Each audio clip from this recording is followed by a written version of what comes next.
तो dear student, आज की यह video BA third semester sociology यानी कि समाज शास्त्र की महासंग्राम रिवीजन वीडियो होने वाली है, क्योंकि आज की इस वीडियो में आपको वो सारे क्वेश्चन बताने वाला हूँ जो परीक्षा में बार बार रिपीट हो रहे हैं और इस बार भी आपकी परीक्षा में आएंगे। ठीक है, मैंने सोचा एक महासंग्राम रिवीजन वीडियो आप सभी के समस्त प्रस्तुत कर दी जाए, ताकि जिन छात्रों की परीक्षाएं छात्रा परीक्षाएं हैं आने वाले दिनों में, कल परसों पे जब भी आपका पेपर है, ठीक है, तो आपको हेल्प मिल सके। ठीक है, और खास करके इन क्वेश्चनों को मैंने इस हिसाब से तैयार किया जो पिछले वर्षों में कई बार 21, 22, 23 में पूछे गए, 24 में, वो इस बार भी आपके आने की परीक्षा में संभावना है, क्योंकि लगभग परीक्षाओं जो है वो यूनिवर्सिटियों में लगभग परीक्षाएं हो चुकी हैं हर यूनिवर्सिटी में। ठीक है, कुछ में बाकी हैं, तो उनके लिए स्पेशल वीडियो है, पूरा देखिएगा, काफ़ी हेल्प मिलेगी।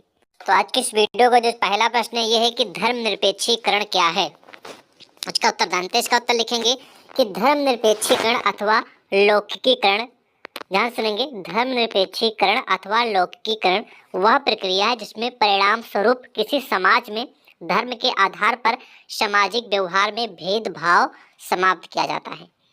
स्वतंत्रता प्राप्त के बाद, यानी कि जब हमारा देश स्वतंत्र हुआ, पूरी तरह आज़ाद हुआ, तो भारत में भी जो पहले धर्मनिरपेक्ष राज्य नहीं था, हिंदू और मुस्लिम धर्मों के अनुयायी सर्वाधिक हैं और उनका व्यवहार जो उनके धर्म पर आधारित है एक दूसरे का विरोधी है। ठीक है, अब धर्मनिरपेक्षीकरण की बात की जा रही है।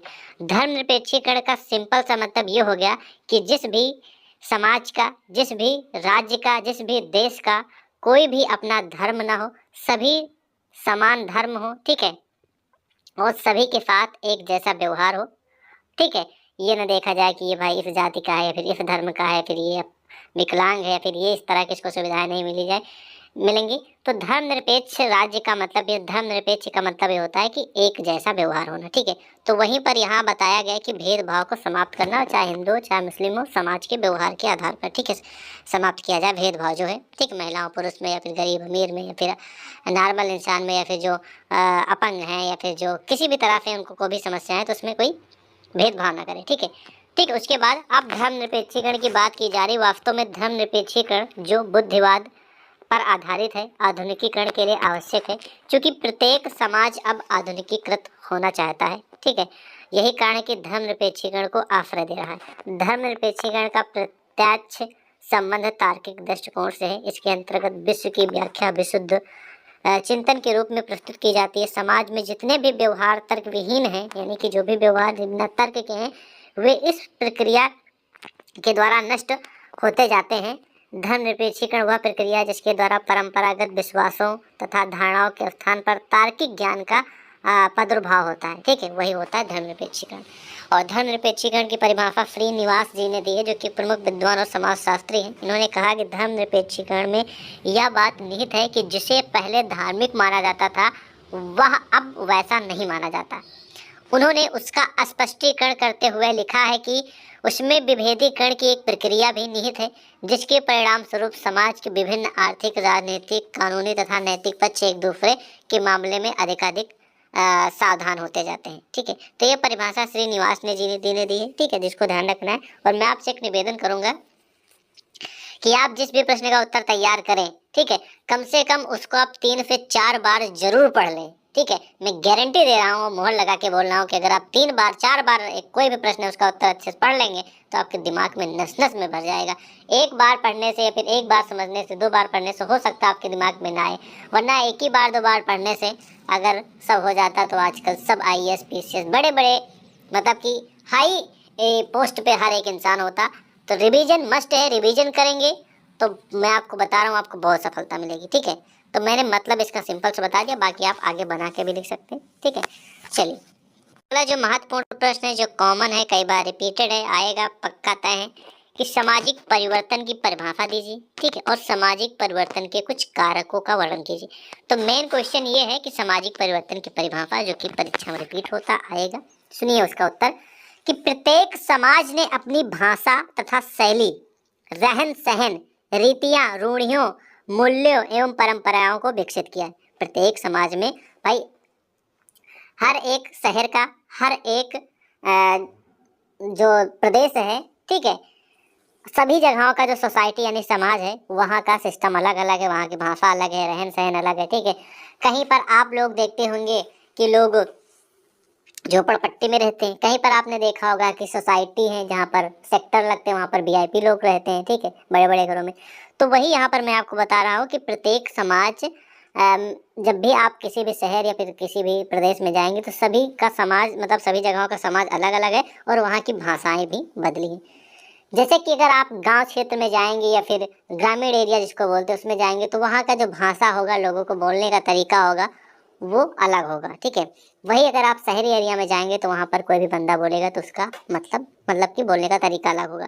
तो वही बात बताई जा रही है कि प्रत्येक समाज ने अपनी भाषा तथा शैली कैसे रहना है, कैसे सहना है।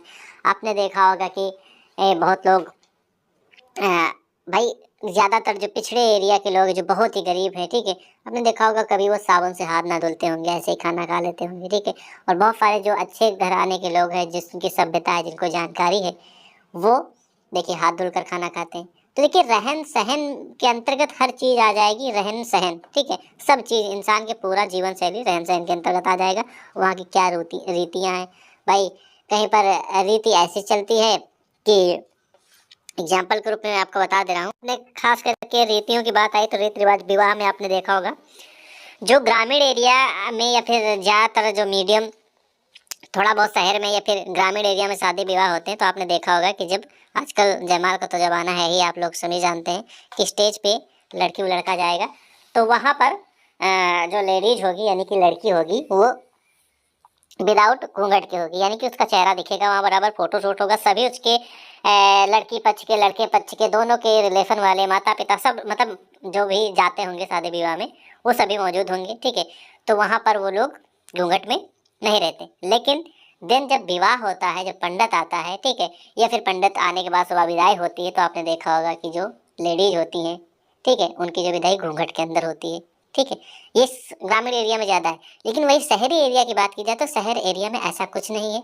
वहाँ पर आपने देखा होगा ज़्यादातर जो शहरी एरिया के शादियाँ होती हैं उसमें जयमाल से लेकर उनकी विदाई होगी, दूसरे दिन फिर जहाँ पर जाएंगी ससुराल में रहेंगी वहाँ पर वो लोग ऐसे मतलब कि घूंघट नहीं करेंगी, ठीक है। और ऐसे ही इतना काम धाम या फिर जो भी करना है या फिर उनके अपने जो भी उनके पिताजी हैं लड़के के यानी उनके ससुर जी उनके सबके सामने मतलब घूंघट में नहीं रहेगी। लेकिन वही लड़की अगर ग्रामीण एरिया में उसकी शादी होती तो आपने देखा होगा विवाह होने के बाद जयमाल पे तो घूंघट में नहीं रहेगी, शादी जब होगी पंडित से रात में तब वो घूंघट में रहेगी। उसके बाद फिर जब विवाह होके आता है सुबह मॉर्निंग में विदाई होती है, उसके बाद जब से उसकी अपने ससुराल जाती है तब से आप उसके मतलब बड़ों के सामने घूंघट में रहती है।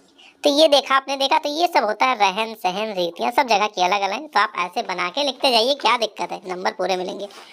उसके बाद इसी में लिखेंगे कि प्रत्येक समाज अपनी भाषा तथा शैली रहन सहन रीतियों रूढ़ियों मूल्यों एवं परंपराओं को विकसित किया है। उसने अनेक आध्यात्मिक तथा भौतिक उपलब्धियां प्राप्त की हैं। इस प्रकार प्रत्येक समाज की अपनी व्यवहारिक संस्कृति यानी कि कल्चर रीति रिवाज होती हैं। मानवीय समाज की सभ्यता तथा संस्कृति परिवर्तनशील होती है, यानी कि मानव समाज की जो सभ्यता है और कल्चर है ये परिवर्तनशील होती है, समय समय पर ये बदलती भी रहती है, ठीक है। मतलब कि कुछ चीज़ें जो परमानेंट होती है लेकिन कुछ चीज़ें जो होती है वो समय समय पर बदलती रहती हैं, ठीक है। इसलिए यहाँ पर कहा गया है कि समाज की सभ्यता सांस्कृतिक परिवर्तनशील है, ठीक है। कभी तीव्र तथा कभी मंद गति से होती हैं। परिवर्तन उसकी संस्कृति को प्रभावित करते हैं, ठीक है। सामाजिक परिवर्तन को विभिन्न विद्वानों ने अलग अलग अपने अनुसार प्रस्तुत किया है। जैसे कि प्रमुख विद्वान है जनसन, इन्होंने कहा कि मानवीय चिंतन तथा क्रिया शैली में घटित परिवर्तनों को सामाजिक परिवर्तन कहते हैं। वहीं पर जॉन डेवी ने कहा है कि सामाजिक प्रक्रियाओं प्रतिमानों अंतःक्रिया अथवा सामाजिक संगठन के किसी भी पक्ष में अंतर अथवा परिवर्तन को अभिव्यक्त करने वाली शब्दावली को सामाजिक परिवर्तन कहते हैं। वहीं पर डॉसन एवं गेटिस ने कहा है कि सांस्कृतिक परिवर्तन ही सामाजिक परिवर्तन है, यानी कि इन्होंने कह दिया है कि जो हमारा कल्चर जो रीति रिवाज है, ठीक है, वही हमारा सामाजिक परिवर्तन है, क्योंकि समस्त संस्कृत का प्रादुर्भाव अर्थ तथा प्रयोग सामाजिक ही है। और मैकाय और पेज ने कहा कि सामाजिक संरचना में घटित होने वाले परिवर्तन ही सामाजिक परिवर्तन है। सामाजिक जो समाज का स्ट्रक्चर है इसमें जो भी घटनाएं घटित होती हैं या फिर घटित होने वाले जो भी परिवर्तन होते हैं उन्हीं को हम सामाजिक परिवर्तन कहते हैं। तो आप जो भी परिभाषा लेके सब वन लाइनर हैं और डिटेल में भी है, जो आपको बेटर लगेगा तैयार कर लीजिएगा, 3 से 4 बार पढ़ लीजिएगा, अच्छे से आपके दिमाग में बस जाएगा, ठीक है। सामाजिक उद्विकास के बारे में प्रश्न आता है तो इसको भी जान लीजिए, ठीक है, कई बार रिपीटेड है। सामाजिक उद्विकास की अवधारणा, तो इसका उत्तर लिखेंगे ठीक है, शाब्दिक रूप से किसी वस्तु के फैलने अथवा बढ़ने की प्रवृत्ति को उद्विकास कहते हैं। फिर से सुन लीजिए, शाब्दिक रूप से कोई भी वस्तु है वो भी फैल रही है अथवा बढ़ रही है, ठीक है, तो उस प्रोसेस को उद्विकास कहते हैं। यद्यपि प्रत्येक वस्तु का बढ़ना या फैलना उद्विकास नहीं होता, तो उदाहरण के लिए मिट्टी के बढ़ते हुए ढेर को उद्विकास नहीं कहा जाता।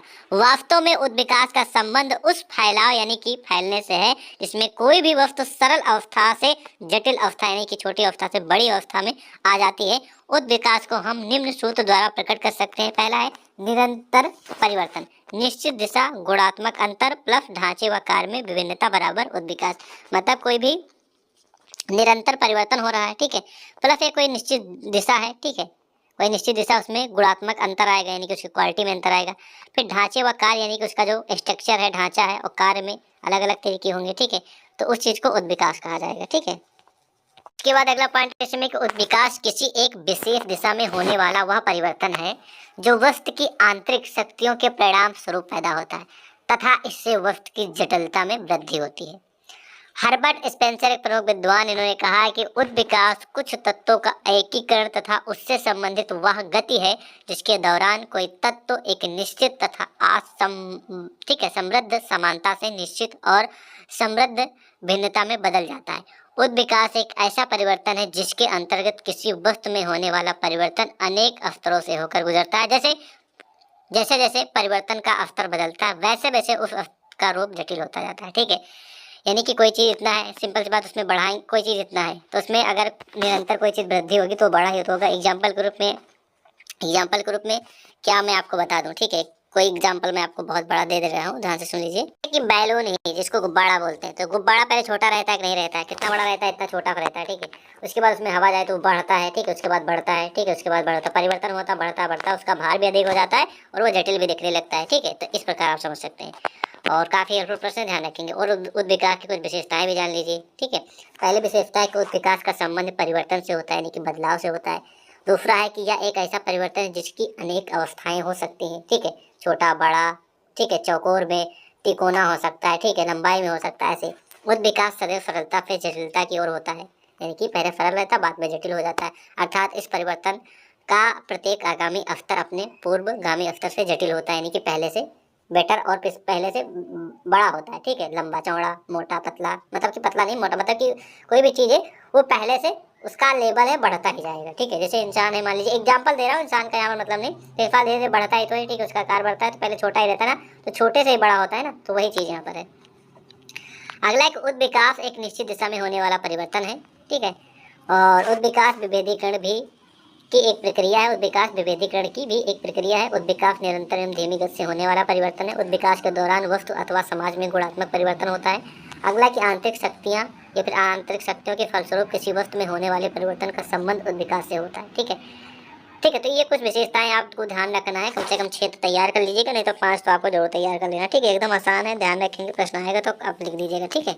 अगला प्रश्न है कि सामाजिक परिवर्तन एवं सामाजिक उद्विकास में अंतर। देखिए सामाजिक परिवर्तन के बारे में मैंने आपको नीचे उत्तर बता दिया और अभी अभी जस्ट मैं सामाजिक उद्विकास के बारे में बात कर रहा था, तो ये भी महत्वपूर्ण, ऐसा भी प्रश्न आ सकता है, तो उत्तर दिया गया है दोनों के बारे में अच्छे से पढ़ लेंगे तो आप अंतर लिख देंगे, अदरवाइज आप ऐसे भी लिख सकते हैं, ठीक है। तो इसके बारे में दोनों के बारे में बता चुका, तो इसके बारे में डिस्कस नहीं करेंगे, इसको आप लोग पढ़ लीजिएगा, ठीक है। अंतर तो मैं आप मतलब कि मेन दोनों के बारे में परिभाषा मैंने आपको दे ही दी, ठीक है, बस वही दोनों में अंतर लिख देना है बस। अगला प्रश्न है कृषक आंदोलन के बारे में बताइए, काफी हेल्पफुल प्रश्न जान लीजिए। उत्तर लिखेंगे अंग्रेजों के शासनकाल में भारतीय कृषि व्यवस्था में व्यापक परिवर्तन किए जाने के कारण कृषि क्षेत्र में हलचल पैदा हुई और भारतीय किसान आर्थिक आधार पर कमजोर होते चले गए। भैया अंग्रेजों का राज था, तो सिंपल सी बात है कि जो किसान लोग थे उन पे अत्याचार होता था, यानी कि उन्हीं का खेत, मान लीजिए कि 2 बीघे उनका खेत होता था, ठीक है, तो वो उस पर खेती करते थे किसान लोग, ठीक है, और खेती में जितना भी अनाज होता था, ठीक है, उसमें से 3 हिस्सा, ठीक है, 2 हिस्सा अंग्रेज लोग यानी कि जो हमारे देश पे अपना शासन चला रहे थे अंग्रेज, और ले लेते थे, बाकी के 1 हिस्सा उनको देते थे, जबकि मेहनत खेत उन्हीं का होता था, ठीक है, ऐसा समझ लीजिए।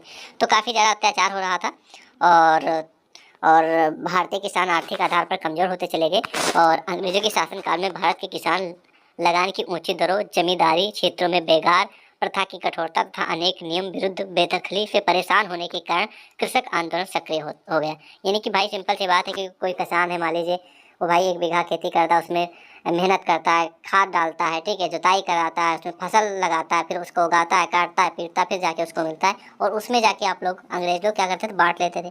तो सिंपल सी बात है कि उन लोगों को बहुत समस्याएं आती तो धीरे धीरे कमज़ोर होते चले गए। तो उन्होंने पूरा का पूरा संगठन बना के कृषक आंदोलन, यानी कि जो किसान थे उन्होंने आंदोलन सक्रिय किया, ठीक है। तो इसी तरह धीरे धीरे परेशान होकर उन्होंने कृषक आंदोलन सक्रिय होता गया और किसान महाजनों से बहुत ऊंची दरों पर ऋण लेने के लिए विवश हो गए, ठीक है। और कालांतर में इसका प्रभाव किसान की बढ़ी हुई गरीबी के रूप में उजागर हुआ। प्रारंभिक कृषक आंदोलन में नील आंदोलन, जो बंगाल में 1859 और 60 ईस्वी में सक्रिय हुआ, और 20वीं शताब्दी तक कृषक आंदोलन 19वीं सदी के कृषक आंदोलन की तुलना में अधिक व्यापक और प्रभावी, संगठित और सफल था, ठीक है। यानी कि काफ़ी ज़्यादा विरोध किया ताकि भाई हम जो उगा रहे हैं उसमें हमारा ही हक हो, ठीक है, और किसी का हक ना हो। तो इस प्रकार आंदोलन किया गया। काफ़ी और प्रश्न कई बार रिपीटेड है, काफ़ी ज़्यादा प्रश्न आएंगे, ठीक है। जैसे कि कृषक आंदोलन हो गया, श्रमिक आंदोलन हो गया, दलित आंदोलन हो गया, महिलाओं का आंदोलन हो गया, ठीक है, ठीक है। तो इस तरीके के आपको प्रश्न देखने को मिलेंगे। अगला प्रश्न श्रमिक आंदोलन से जुड़ा है। उत्तर लिखेंगे कारखाना यानी फैक्ट्रियां अधिनियम के अंतर्गत कार्य के घंटों का पालन, कारखाने के अंदर काम करने की दशाओं में आवश्यक सुधार, प्रौद्योगिक विवाद के दौरान सामूहिक सौदेबाजी की व्यवस्था, तालाबंदी का विरोध तथा आवश्यकता अनुसार हड़ताल की चेतावनी, बाहरी कार्य के अंतर्गत श्रमिकों के लिए उचित रहन सहन की व्यवस्था, श्रमिकों की आफृत के लिए उचित शिक्षा की व्यवस्था। आज श्रम आंदोलन श्रमिकों के लिए कारखाने के अंदर और कारखाने के बाहर जिन जिन आवश्यकताओं की पूर्ति होनी चाहिए, यदि ऐसा नहीं होता तो श्रमिक आंदोलन के लिए बाध्य होगा। मतलब श्रमिक आंदोलन, भाई कोई भी व्यक्ति है वो शहर की ओर कमाने आया है, गांव से फिर किसी एक शहर से दूसरे शहर कमाने गया है, तो भाई कहीं पर भी काम कर रहा है, कोई फैक्ट्री है, कोई भी कंपनी है, कोई भी कारखाना है, ठीक है, तो उसको कंपनी जो है वो समय पे छुट्टी दे, जितना रूल्स बताया गया 8 घंटे का, और उससे ज़्यादा अगर काम करा रहा तो उसका अलग से पैसा दे, या फिर नहीं करना चाह रहा कोई भी श्रमिक तो उसको फोर्स ना किया जाए, ठीक है। और उनके लिए भी व्यवस्था की जाए रहने सहने की, ठीक है, उपलब्ध जो भी उनको सुविधाएं मिलनी चाहिए वो मिले। इस वजह से श्रमिक आंदोलन किए गए हैं, जो कि आपको लिखना है। इसी तरह दलित से आप क्या समझते हैं, दलित आंदोलन के बारे में, फिर दलित से आप क्या समझते हैं, और दलित से आप क्या समझते हैं, अभी परिभाषा प्रस्तुत है, और दूसरी दलित आंदोलन से जुड़ा क्वेश्चन यहाँ पर प्रस्तुत है। तो दोनों के बारे में आपको तैयार कर लेना है। इनमें से एक क्वेश्चन तो पक्का आपकी परीक्षा में फंसी जाएगा, गारंटी वाला प्रश्न है, ठीक है, दलित वाला, ठीक है। अब मैं आपको जो महत्वपूर्ण प्रश्न है उनके बारे में बता दे रहा हूँ, उनको नोट कर लीजिए, काफ़ी हेल्पफुल साबित होंगे। ये महत्वपूर्ण है, नोट कर लीजिए, ठीक है। और इसमें से इनमें दोनों में से कौन ना कोई आएगा पक्का, ठीक है। तो आंदोलन हम पढ़ रहे हैं तो आंदोलन ही पढ़ लेते हैं, ठीक है। तो लिखेंगे दलित आंदोलन का अर्थ है कि सभी प्रकार के अपने भेदभाव के विरुद्ध और अपने अधिकारों की रक्षा के लिए दलितों द्वारा विरोध प्रदर्शन। आज भारतवर्ष में दलित आंदोलन गांव कस्बों से लेकर राष्ट्रीय स्तर तक हो रहा है। अंग्रेजों के शासनकाल में भी दलितों के समर्थन में प्रांतीय और राष्ट्रीय स्तर पर आंदोलन हुए हैं। राष्ट्रीय स्तर पर महात्मा गांधी अम्बेडकर ने दलितों की आवाज को उठाया है। मतलब कि दलित मतलब नीचे जाति वाले लोग, आज भी आप लोग देखते हैं जो नीचे जाति वाले लोग हैं उनकी कोई वैल्यू नहीं करता है। वैल्यू करता है तो सिर्फ रुपये पैसे का करता है, ठीक है। अगर आपके पास रुपये पैसा है, ठीक है, तो चाहे ये आप दलित को जो जर्नल वाले हैं फिर ऊंची जात वाले हो एक्सेप्ट करें या फिर उनके साथ बैठना उठना, ठीक है, मतलब कि समझे कि हाँ बैठना उठना, कि आप बैठ सकते हैं हमारे साथ, उठ सकते हैं, आप हमारे साथ रह सकते हैं अगर आप थोड़े बहुत पैसे वाले हैं, अगर दलित का कोई इंसान है तो। मतलब आज भी दलितों को के साथ लोग भेदभाव करते कि गरीब है तो इसको सुविधाएं ना मिले, ठीक है, ये गरीब है तो ये कुछ बोलेगा नहीं, इसका हड़प लो, ठीक है। इस प्रकार के बहुत सारी चीज़ें होती हैं और गांव कस्बों में आप लोगों ने देखा होगा कि अभी भी ये सिस्टम चल रहा है। तो दलितों के ऊपर बहुत सारे जो है वो अलग अलग तरीके से इनके ऊपर लोग ताने मारते हैं, ठीक है। और लोग इनका जो भी प्रॉपर्टी या फिर जो भी चीज़ वो हड़पना चाहते हैं इनको एक तरीके से बेवकूफ़ समझते हैं, ठीक है। इनके साथ खाना खाना नहीं पसंद करते, इनको छूना नहीं पसंद करते, तो बहुत ही ज़्यादा भेदभाव है, ठीक है। तो इन सभी को देखते हुए आंदोलन किए गए हैं और अंग्रेज़ों के समय में भी किए गए हैं और आज भी ये बहुत सारी कुरीतियाँ फैली हुई तब भी आंदोलन किए जाते हैं। और इसके सपोर्ट में महात्मा गांधी जी आए थे और BR अम्बेडकर यानी संविधान के दाता अम्बेडकर जी आए थे। तो इन्होंने आवाज़ उठाई थी कि ऐसा मत करिए, सब लोग एक देश में एक जैसे हैं, कोई जाति धर्म, ठीक है, या फिर गरीब अमीर ये सब चीज़ का भेदभाव ना करें, ठीक है। इंसान तो इंसान ही है, ठीक हो, चाहे जिस भी जाति का या फिर किसी भी धर्म का या फिर किसी भी वर्ग का हो, ठीक है। तो समान व्यवहार किया जाए और एक जैसा व्यवहार किया जाए। तो इस प्रकार दलित आंदोलन किया गया। फिर महिला आंदोलन, ये भी महत्वपूर्ण प्रश्न है, ठीक है। 19वीं सदी के आरंभ से ही महिलाओं की स्थिति में और उनकी समस्याओं के समाधान के लिए समाज सुधारकों ने अपने अपने ढंग से कार्यक्रम बनाकर उनकी दशा में सुधार के लिए प्रयास किया है। महिला आंदोलन में पुरुषों का योगदान रहा है। कुछ अग्रणी महिलाओं ने स्वतः अपने प्रयासों से महिलाओं की समस्याओं का समाधान के लिए अनेक संगठन जैसे ब्रह्म समाज, आर्य समाज, प्रार्थना सभा, एनी बेसेंट, थियोसॉफिकल सोसाइटी आदि का सहयोग महिला आंदोलन में रहा है। स्वतंत्रता प्राप्ति के बाद भी महिलाओं ने मूल्य वृद्धि के खिलाफ तेलंगाना राज्य के निर्माण के लिए बोधगया बोध गया आंदोलन, चिपको आंदोलन, महिला यौन उत्पीड़न के खिलाफ संघर्ष, दहेज एवं दहेज प्रथा विरोधी आंदोलन, महिला आरक्षण आदि ये आंदोलन किए हैं। ये सब आंदोलन के नाम है, ठीक है। क्योंकि आज आप लोग देखते हैं कि पुरुषों की तुलना में पहले से भी चला आ रहा, अभी भी है, ठीक है। अब काफ़ी ज़्यादा सुधार आया पहले से कि महिला पुरुषों की तुलना में महिलाओं के जो है वो कम अधिकार हैं, या फिर कम आने जाने की या फिर कम सुविधाएं इनको दी जाती हैं, ठीक है। आपने देखा होगा ज़्यादातर वैकेंसी निकलती है, नौकरी निकलती है, आज के समय की बात कर लेते हैं तो ज़्यादातर आपने देखा होगा पुरुषों की निकलती हैं, यानी लड़कों की।